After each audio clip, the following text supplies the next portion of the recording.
Hello students.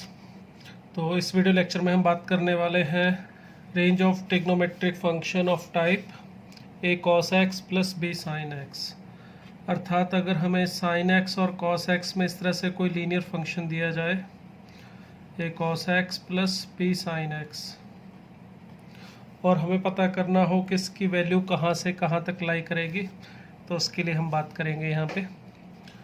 देखिए, इस type के फंक्शन को अगर हमें पता करना है कि कहाँ से कहाँ तक इसकी वैल्यू लाई कर रही है, उसकी रेंज पता करनी है, तो इसके लिए हम क्या करते हैं, इसे सिंगल ट्रिग्नोमेट्रिक फंक्शन यानी कि साइन या फिर कॉस किसी एक में कन्वर्ट कर सकते हैं। उसके बाद हम इसकी रेंज बताएंगे। तो इसको सिंगल में कन्वर्ट करने का तरीका क्या होता है, देखिए। सबसे पहले इसमें स्टेप नंबर 1 होगा, अगर हम इसको सिंगल लीनियर फंक्शन में कन्वर्ट करना चाहते हैं तो divide and multiply by root of A square plus B square. इसे A square plus B square से डिवाइड और मल्टीप्लाई करते हैं। उसका क्या फ़ायदा होगा, किस लिए कर रहे हैं।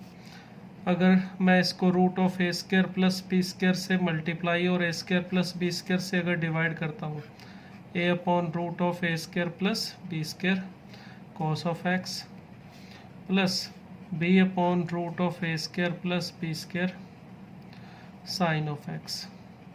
इस तरह से मैंने इसको कर लिया, मल्टीप्लाई भी और डिवाइड भी। अब ऐसा करने से बेनिफिट क्या हुआ, देखिए। अगर मैंने इसको इस तरह से डिवाइड किया, अब मैं क्या कर सकता हूँ, इस वाली वैल्यू को जो कॉस एक्स के साथ मल्टीप्लाई है और जो साइन एक्स के साथ मल्टीप्लाई है, इन दोनों वैल्यूज़ में से एक को मैं साइन थीटा और दूसरे को कॉस थीटा ले सकता हूँ। मगर किसे साइन थीटा या किसे कॉस थीटा लेना है, ये भी हमारे पास सोचने की बात है। ये भी हम अपनी इच्छा से कर सकते हैं। 2 चॉइसेस होंगी। हम पहला काम ये कर सकते हैं कि A upon root of A square plus B square को ले ले साइन थीटा, और B upon root of A square plus B square को लिख ले sine theta cos theta sorry. और दूसरी संभावना ये भी है कि हम रिवर्स कर ले, A upon root of A square plus B square को हम लिख ले कॉस थीटा, और B upon root of A square plus B square को हम लिख ले साइन थीटा। अच्छा, इसमें ये भी कोई पूछ सकता है कि यार ऐसे डिवाइड करने की ज़रूरत क्या थी, हम सीधा ही क्यों ना हम ए को कॉस थीटा और बी को साइन थीटा ले लें। देखिए, अगर हम इस तरह से कर रहे हैं तो उससे फ़ायदा क्या होगा, और सीधा कर सकते हैं या नहीं कर सकते, इसके बारे में बात करेंगे। अगर मैं इस तरह से इसे रखता हूँ A square plus B square as it is, अगर इसको हम साइन थीटा और इसको कॉस एक्स ये एज इट इज़, प्लस ये बन जाएगा कॉस थीटा और ये साइन एक्स। तो देखिए, ये एक फार्मूला बन गया हमारे पास sine A cos B plus cos A sine B का। तो ये मिला हमें root of A square plus B square और sine of theta plus x या एक्स प्लस थीटा। और इस केस में अगर हम बात करें तो ये एफ एक्स में अगर हम इस वाले को कॉस थीटा रख रहे हैं तो ये root of A square plus B square बाहर, और यहाँ पर ये बन जाएगा cos theta cos of x plus sine theta sine of X. तो इसको अगर आप देखें तो इस केस में ये बन गया है root of A square plus B square into cos of X minus theta लिख लो, या फिर root of A square plus B square cos of theta minus X लिख लो, कोई फ़र्क नहीं पड़ता, दोनों सेम ही है। तो ये जो हमने काम किया root of A square plus B square से डिवाइड करने का, उसके बाद मैंने इसको इस तरह से सब्स्टिट्यूट कर दिया, उससे ये फार्मूला बना हमारे पास साइन एक्स प्लस थीटा का और कॉस एक्स माइनस थीटा का। कोई ये भी पूछ सकता है कि यार ऐसा करने की ज़रूरत क्या थी, root of A square plus B square से डिवाइड करने की, हम सीधा ही ए और बी को क्यों ना साइन थीटा और कॉस थीटा रख के ऐसे ही कर दे। अगर हमारे पास ये एफ एक्स है, A cos x plus B sine x, हम सीधा ही ए की जगह पर साइन थीटा और बी की जगह पर कॉस थीटा रख दे, तो ये सीधा सीधा ही किस में कन्वर्ट हो जाएगा, sign theta cos of x plus cos of theta sine of x, जिससे ये सीधा सीधा formula sign of theta x plus x का बन गया, जो हमने यहाँ पे डिवाइड करके किया। हमने सीधा ऐसे क्यों नहीं किया, ये भी प्रश्न पूछा जा सकता है। तो इसका आंसर समझने के लिए देखिए क्यों हमने ऐसे सीधा a को साइन थीटा और b को कॉस थीटा नहीं सब्स्टिट्यूट किया, root of A square plus B square से डिवाइड करने के बाद ही हमने इसको क्यों सब्स्टिट्यूट किया, इसका कारण बहुत इंपॉर्टेंट है। आप अपनी मर्जी से किसी भी वैल्यू को साइन थीटा और दूसरी को कॉस थीटा ऐसे नहीं रख सकते। क्यों नहीं रख सकते? अगर हमें किसी भी दो वैल्यूज़ में से एक को साइन थीटा और दूसरे को कॉस थीटा रखना है तो इसके लिए दो कंडीशन पूरी होनी चाहिए। अगर वो दो कंडीशन पूरी हो तभी आप इस तरह से एक को साइन थीटा और बी को कॉस थीटा रख सकते हैं। पहली कंडीशन, हमें पता है साइन और कॉस की जो रेंज होती है वो होती है -1 to 1। तो ये जो दोनों वैल्यूज़ हैं ये कंफर्म नहीं है कि -1 और 1 के बीच में है। ठीक है, अब जैसे मैं यहाँ पर एक एग्जांपल ले के बात करना चाहूँ, अगर मेरे पास एक रिलेशन हो F X is equal to 3 sin x minus 4 cos x।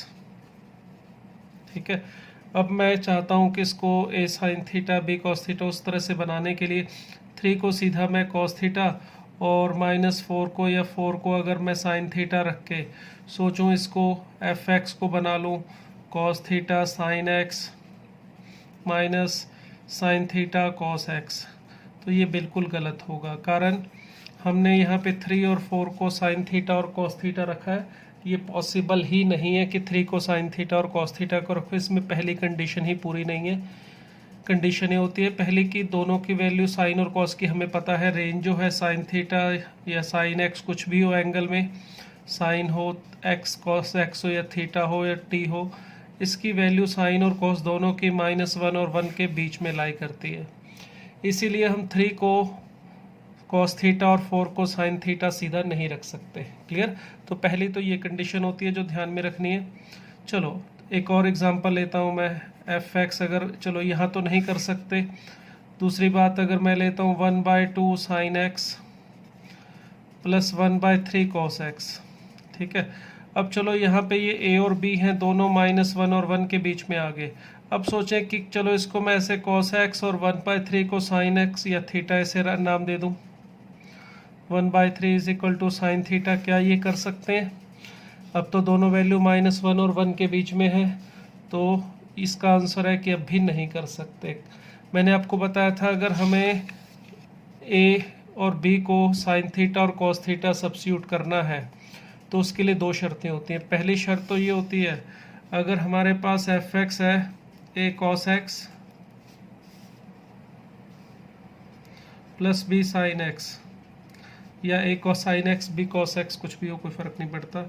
अगर मैं पुट करना चाहता हूँ ए की जगह पर कॉस थीटा और बी की जगह पर साइन थीटा, तो ये काम करने के लिए दो शर्तें पूरी होनी चाहिए। पहली शर्त होती है ए और बी जो भी आपके पास वैल्यू है वो -1 और 1 के बीच में होनी ज़रूरी है, क्योंकि ये 1 और -1 के बीच में नहीं होगी तो कभी भी साइन एक्स और कॉस एक्स या साइन थीटा और कॉस थीटा नहीं हो सकते।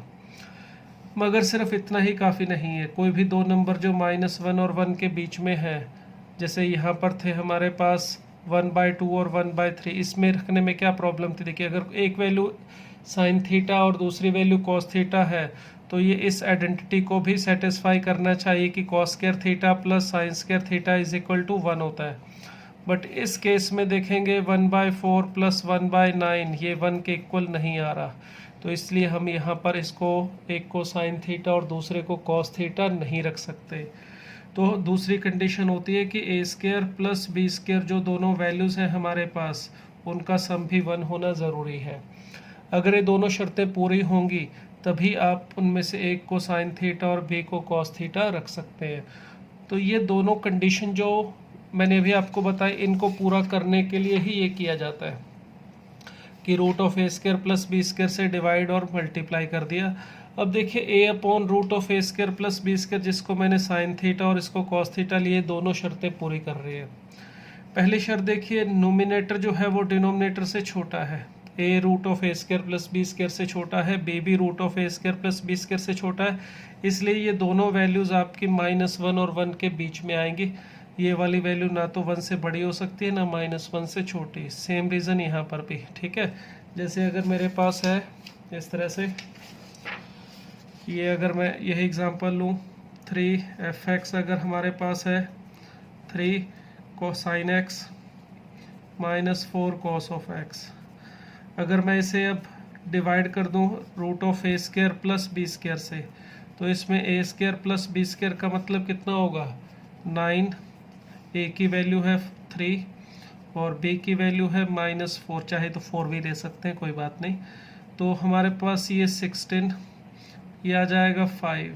तो root of A square plus B square का मतलब 5 है। अगर मैं इसको 5 से डिवाइड करूँ तो 3/5 साइन एक्स -4/5 कॉस एक्स ये मिलेगा। ठीक है, अब देखिए ये जो 3/5 और -4/5 है, इसे अगर मैं कॉस थीटा और इसको मैं अगर साइन थीटा लेता हूँ तो पहली बात दोनों वैल्यूज़ -1 और 1 के बीच में है, चेक कर सकते हैं।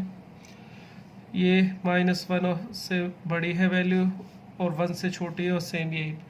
दूसरी बात, अगर आप इन दोनों के स्क्वायर का सम करके ऐड करें 3/5 का स्क्वायर और -4/5 का स्क्वायर, तो सॉल्व करके देखिए 9/25 प्लस 16/25 1 आ रहा है।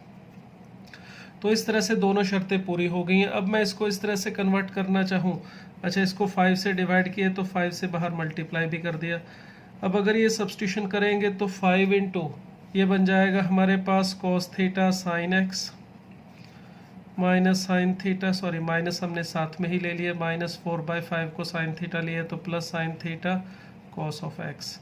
तो देखिए ये जो एफ एक्स है हमारा वो 5 cos sine of theta plus x इस तरह से हमें मिल गया। ठीक है, तो ये हमने जो एग्जांपल में किया कि A sine x plus B cos x था, तो हमने root of A square plus B square से जो डिवाइड किया है, इसको डिवाइड करने से जो दो शर्तें होती हैं, दोनों की दोनों कंडीशन जो होती हैं वो हमारी पूरी हो जाती हैं। दोनों वैल्यूज जिसको हम साइन थीटा और कॉस थीटा रखना चाह रहे हैं वो -1 और 1 के बीच में भी आ जाती हैं। दूसरी बात, उनके स्क्वायर का सम भी 1 आ जाता है, जो कि ज़रूरी होता है साइन ऑफ थीटा और कॉस थीटा सब्स्टिट्यूट करने के लिए। तो ये करने से ये इस तरह से single variable single trigonometric function में कन्वर्ट हो जाता है।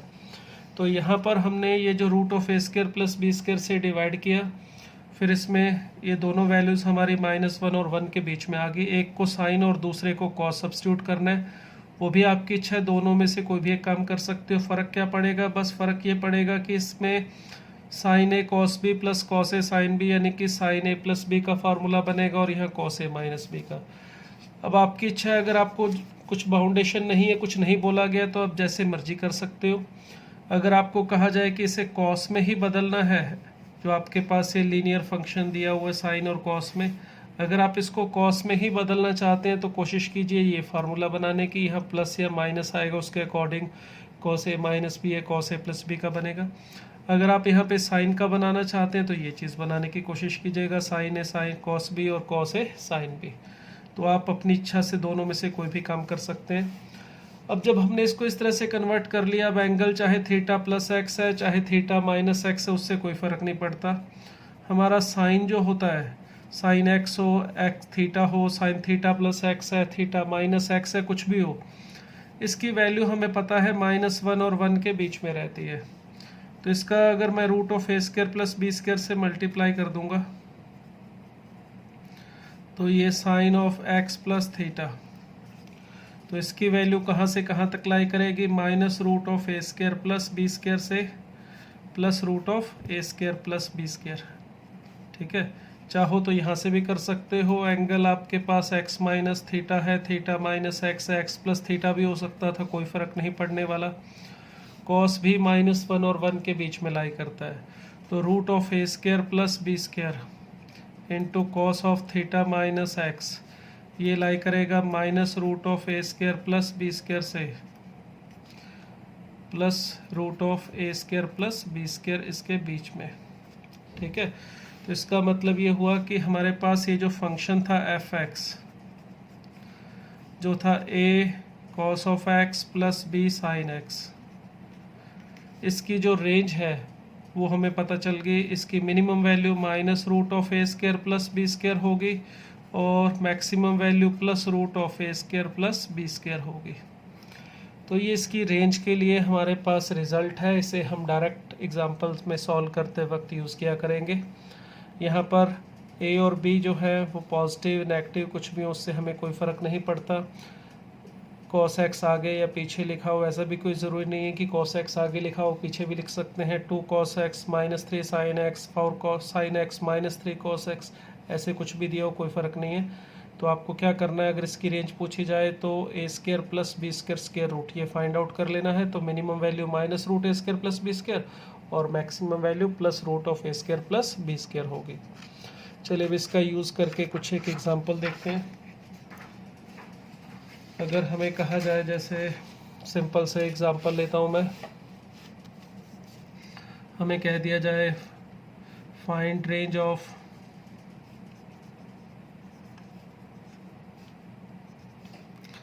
Five sin x + 12 cos x।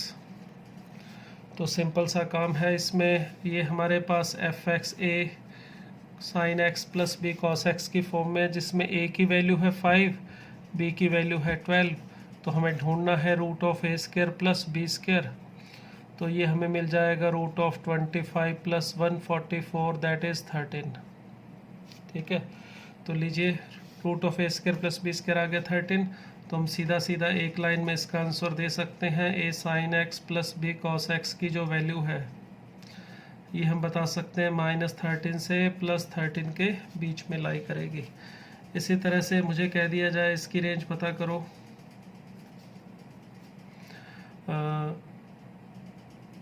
7 cos x -24 sin x। तो इसकी रेंज पता करनी है तो वही सिंपल सी कहानी, a है 7, b है -24। अब इसमें ऐसा ज़रूरी नहीं कि इसको आगे वाले को इसे b या इसे a इसे b लेना, आप किसी को भी a किसी को भी b ले सकते हैं। साइन साथ में लें तो भी कोई दिक्कत नहीं है, सिर्फ 24 को b ले लेंगे तो भी कोई फ़र्क नहीं पड़ता। ये जो रूल है हमारे पास a sin x + b cos x, इसकी वैल्यू -√a² + b² से लेके +√a² + b² के बीच में लाई करेगी।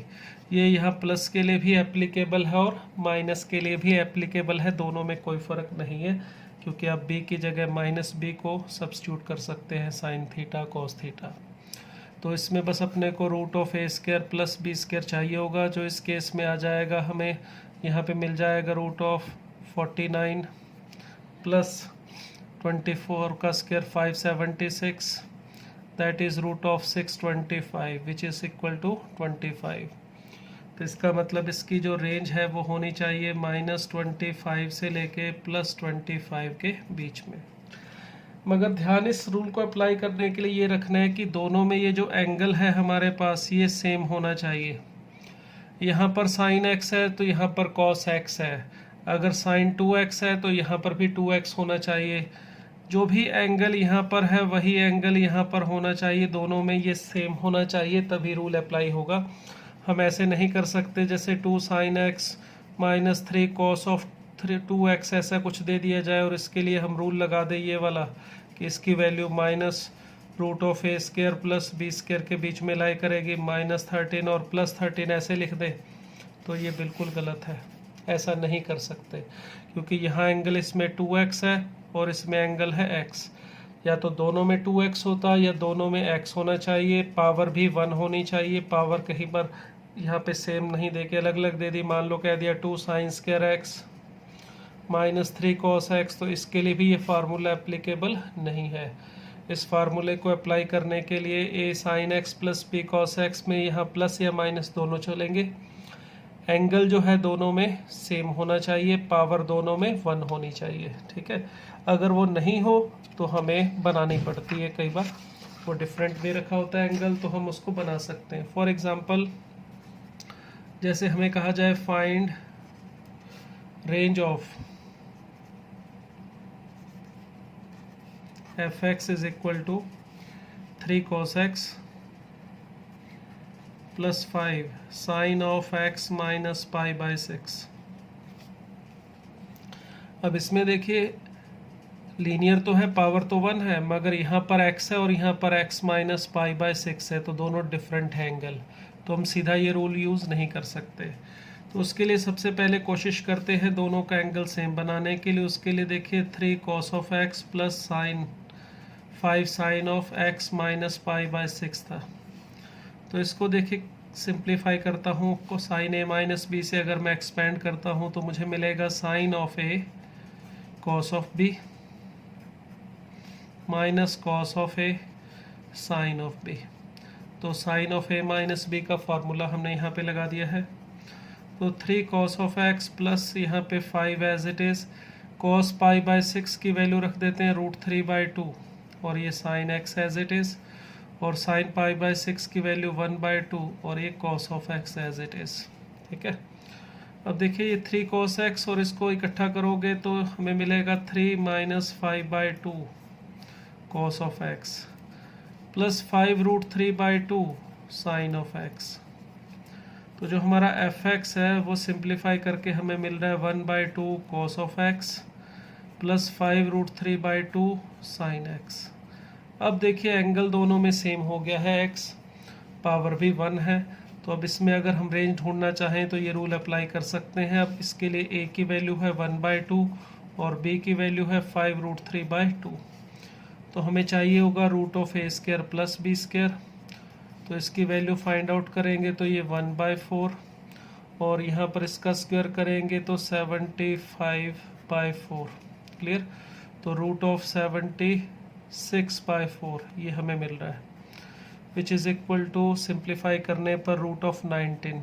ये इसकी √a² प्लस b² की वैल्यू आ रही है। तो हम बता सकते हैं कि 1/2 cos of x plus 5√3/2 sine of x, इसकी रेंज, इसकी जो वैल्यू है वो माइनस √a² प्लस b² का मतलब माइनस √19 और प्लस √19 इसके बीच में लाई करेगी। तो ये हमारी fx की रेंज आ गई। ये हमारा पूरा जो फंक्शन था fx था, तो ये माइनस √19 और प्लस √19 के बीच में रहेगा। Maximum value plus √19 and minimum value minus √19 हो जाएगी। क्लियर। एक और इसमें सिंपल सा एग्जांपल करें तो ये कुछ ऐसे भी पूछा जा सकता है, find sine of sine 100 degree plus cos of 100 degree. ठीक है, sine 100 degree plus cos of 100 degree का साइन बताना है। साइन का मतलब इसकी रेंज, इसकी वैल्यू बतानी है कि पॉजिटिव आएगी या नेगेटिव। अब देखिए यहाँ पर ये 100 कोई वेरिएबल नहीं है, ये फिक्स वैल्यू है। हमें इसकी रेंज नहीं बतानी है। रेंज तो हमें वेरिएबल की पूछी जाती है। जब हमें यहाँ पर दिया हुआ था साइन x कॉस x की टर्म में, जो अभी हमने एग्जांपल किया, रेंज में ये x वेरिएबल था तो x की वैल्यू चेंज होगी तो इस फंक्शन की वैल्यू भी चेंज होगी। कहाँ से कहाँ तक जाएगी ये उसकी रेंज होती है। मगर यहाँ पर कोई वेरिएबल नहीं है, यहाँ पर तो ये फिक्स्ड एंगल है 100 डिग्री।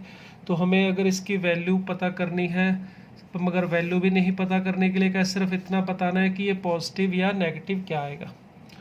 अब इसके लिए देखिए दोनों वैल्यूज़ में से हमें ये पता है कि साइन 100 डिग्री जो है वो पॉजिटिव होगा और कॉस 100 डिग्री जो है वो नेगेटिव होगा, कारण 100 डिग्री सेकेंड क्वाड्रेंट में है। तो सेकंड क्वाड्रेंट में है तो कॉस सेकंड क्वाड्रेंट में नेगेटिव वैल्यू लेता है और साइन पॉजिटिव। अगर दोनों पॉजिटिव होते तो बताना सिंपल था कि सम दोनों पॉजिटिव नंबर का पॉजिटिव होगा। अगर दोनों नेगेटिव होते तो भी बताना सिंपल था, दोनों नेगेटिव नंबर का सम भी नेगेटिव आता। बट अगर एक पॉजिटिव है और एक नेगेटिव है तो इसको कैसे बताया जाए। इसमें देखिए हमारे पास एंगल सेम है, दोनों में x की वैल्यू सेम है, 100 एंड 100 डिग्री, पावर भी 1 है। तो हम क्या करते हैं, इसको कुछ नाम में मान लेता हूँ मैं। इसकी वैल्यू, इसको क्या लिख लें, इसे k लिख लेते हैं। कांस्टेंट है तो वेरिएबल तो है नहीं, इसलिए k नाम दे दिया। इसको मैं सिंगल ट्रिग्नोमेट्रिक फंक्शन में कन्वर्ट करने की कोशिश करता हूँ, जैसे हमने a sin x plus b cos x को किया था। उसके लिए पहला स्टेप हमारा होता था √a² प्लस b² से डिवाइड और मल्टीप्लाई करना। तो यही काम हम यहाँ पे कर रहे हैं, जो हमने एग्जांपल में जो डेरिवेशन में किया था वही काम अगर इसमें भी कर दें, √a² प्लस b² से डिवाइड कर दें तो ये single variable single trigonometric function में कन्वर्ट हो जाएगा। उसके लिए देखिए a की वैल्यू है 1 और b की वैल्यू भी है 1। तो दोनों का a और b की अगर वैल्यू 1 है तो √a² प्लस b² की वैल्यू होगी कितनी, रूट ऑफ 2। तो मैं root of 2 square root of 2 से मल्टीप्लाई और इससे डिवाइड कर रहा हूँ। तो साइन 100 प्लस 1/√2 कॉस ऑफ 100। अब इसमें आप अपनी इच्छा से दोनों में से एक को साइन और एक को कॉस में लिखेंगे। अगर इसको मैं cos 45 degree sine 100 degree as it is, और इससे मैं लिख दूँ कॉस किसको साइन 45 लिख देता हूँ, और एक कॉस 100 एज इट इज़। आप रिवर्स भी कर सकते हो, कोई फ़र्क नहीं पड़ेगा। आप इस 1/√2 को साइन 45 और इस 1/√2 को कॉस 45 भी लिख सकते हो। तो ये जो फार्मूला भी जो मैंने लिखा है उसके हिसाब से बन रहा है sine of A plus B का, ए 100 प्लस बी 45। तो हमें ये वैल्यू मिल रही है √2 साइन ऑफ 145 डिग्री। अगर आप यहाँ पे रिवर्स करते, यहाँ पे कॉस और यहाँ पे यहाँ पे साइन और यहाँ पे कॉस लिखते, तो ये जो सेम था आपके पास वो बनता कॉस ऑफ 100 माइनस 45 डिग्री। तो √2 कॉस ऑफ 55 डिग्री ये मिलता। अब दोनों से देखिए आंसर सेम ही आएगा। हमें साइन 45 पता है, साइन का जो एंगल है 145 डिग्री है वो सेकंड क्वाड्रेंट में, और साइन सेकंड क्वाड्रेंट में पॉजिटिव होता है। अगर आप यहाँ से देखना चाहें तो यहाँ से भी वही आंसर आएगा। कॉस जो है वो फर्स्ट क्वाड्रेंट में 55 डिग्री जो हमारे पास इस केस में एंगल आ रहा है फर्स्ट क्वाड्रेंट में 90 और 0 के बीच में है। तो यहाँ से भी बता सकते हैं कि इस कॉस जो है फर्स्ट क्वाड्रेंट में पॉजिटिव होगा। तो इस तरह से हम इसका साइन भी बता सकते हैं। मगर इतना लंबा चौड़ा करने की बजाय मैं इसको थोड़ा सिंपल तरीके से भी कर सकता था ग्राफ की हेल्प से। ठीक है, ये जो के था हमारे पास sine of 100 degree plus cos of 100 degree. इसे मैं एंगल को छोटा करके सोचूं तो यहाँ पर साइन ऑफ 90 प्लस 10 डिग्री से लिख सकता हूँ। इसी तरह से इसको भी कॉस ऑफ 90 प्लस 10 ऐसे लिख सकता हूँ। अब 90 को जब हटाएंगे तो ये बन जाएगा कॉस 10 डिग्री, और सेकंड क्वाड्रेंट में साइन पॉजिटिव होता है इसलिए प्लस, और ये आ जाएगा माइनस साइन ऑफ 10 डिग्री। तो इसकी वैल्यू आ रही है cos 10 degree minus sine 10 degree. अब ये जो डिफरेंस है ए माइनस बी समझ सकते हैं। तो ए माइनस बी पॉजिटिव होगा या नेगेटिव, ये सिंपल सी बात है, डिपेंड करेगा ए और बी दोनों में से कौन बड़ा है। अगर ए बी से बड़ा है तो ए माइनस बी पॉजिटिव, अगर ए बी से छोटा है तो ए माइनस बी नेगेटिव। अब दोनों का डिफरेंस कैसे पता करेंगे, वो भी बहुत सिंपल सा काम है। देखिए साइन एक्स और कॉस एक्स का अगर हम ग्राफ देखें जो हमने पढ़ा था, उससे हम ये आंसर 1 मिनट में दे सकते हैं। ये जो ग्राफ है हमारा ये है साइन एक्स का, ये 0 पाई 2 पाई इस तरह से चलता है। ठीक है, अगर मैं यहीं पर ग्राफ बनाता हूँ इसी के ऊपर से ही कॉस एक्स का, तो कॉस एक्स का ग्राफ कुछ इस तरह से बनता है। ठीक है, ये पूरा नहीं, चलो यहीं तक काफ़ी है। 10 डिग्री कहाँ पर होगा, 0 के पास में होगा 10 डिग्री। ठीक है, और यहाँ पे जो कट करते हैं दोनों 45 डिग्री पे कट करते हैं। 45 डिग्री पे दोनों की वैल्यू सेम होती है। 45 डिग्री पे साइन और कॉस की वैल्यू होती है 1/√2। अब देखो 0 से लेके 45 डिग्री के बीच में जो ग्रीन वाला ग्राफ है ये है कॉस एक्स, ये ऊपर है, और ये जो रेड वाला ग्राफ है ये है साइन एक्स। ग्राफ में ऊपर होने का मतलब होता है वैल्यू ज़्यादा देना, और नीचे होने का मतलब है वैल्यू कम देना। अगर हम 10 डिग्री पे बात कर रहे हैं तो 10 डिग्री पे अगर दोनों की वैल्यू का कंपैरिजन करें तो देखिए यहाँ पर कॉस का ग्राफ ऊपर है और साइन का ग्राफ नीचे है, यानी कि कॉस 10 डिग्री की वैल्यू बड़ी होगी साइन 10 डिग्री से। हम इस तरह से ग्राफ से देख के भी बता सकते हैं, इस वजह से ये डिफरेंस पॉजिटिव होगा। अगर ये एंगल 10 डिग्री की बजाय मान लो 50 डिग्री होता तो 45 से आगे चले जाते आप। 45 से अगर हमें पूछा जाता मान लो cos 50 degree minus sine 50 degree, ये वैल्यू कैसी आएगी। अब अगर आप 45 पे देखें तो 45 से पीछे तो ग्रीन वाला ग्राफ ऊपर है, यानी कि वैल्यू किसकी ज़्यादा होगी, कॉस एक्स की। और 45 से लेके इस पॉइंट तक ये वाला पॉइंट हमारे पास होता है 3π/4 जहाँ पर ये 5π/4 जहाँ पर ये दोबारा कट करते हैं, दोनों की वैल्यू -1/√2 आती है। तो 0 से लेके अगर 45 के बीच में वैल्यू ली थी ये हमारे पास, तो ये कॉस की वैल्यू बड़ी है, साइन की वैल्यू छोटी है, इसलिए ये डिफरेंस पॉजिटिव है। बट 45 से अगर आप आगे चले जाएंगे तो वहाँ पर साइन की वैल्यू ज़्यादा होगी कॉस के कंपैरिजन में, तो ये डिफरेंस क्या है, नेगेटिव आ जाता। तो इस तरह से भी हम पता कर सकते हैं ग्राफ की हेल्प से भी कि दोनों में से कौन, सॉरी ये जो पूरा एक्सप्रेशन था हमारा उसमें वैल्यू जो है पॉजिटिव आ रही है या नेगेटिव। चलिए एक और एग्जांपल ले रहे हैं। इसमें देखिए हमें क्या दिया हुआ है, if tan of pi cos of x is equal to cot of pi sine of x, ये इक्वल दिया हुआ है, देन प्रूव दैट, हमें प्रूव करना है cos of x minus pi by 4 की जो वैल्यू है वो आनी चाहिए प्लस या फिर -1/2√2। ठीक है, तो ये हमें प्रूव करने के लिए कहा गया है। अब इसको प्रूव करने के लिए देखिए कैसे करेंगे, किस तरह से चल सकते हैं इसमें। तो थोड़ा सा लिखने में आसानी हो तो मैं इसको एक बार क्या करता हूँ, कुछ नाम दे लेता हूँ a और इसे लिख लेता हूँ मैं b। a मैंने किसे लिखा है, पाई cos x को, और b मैंने लिखा है पाई साइन x को। ये सिर्फ इसलिए लिखा है ताकि बार बार जैसे हमारा साइन cos tan आएगा एंगल में, ये तो लिखने में परेशानी ना हो, थोड़ा आसान हो। तो देखिए tan of a is equal to है cot ऑफ b, ये हमें गिवन है।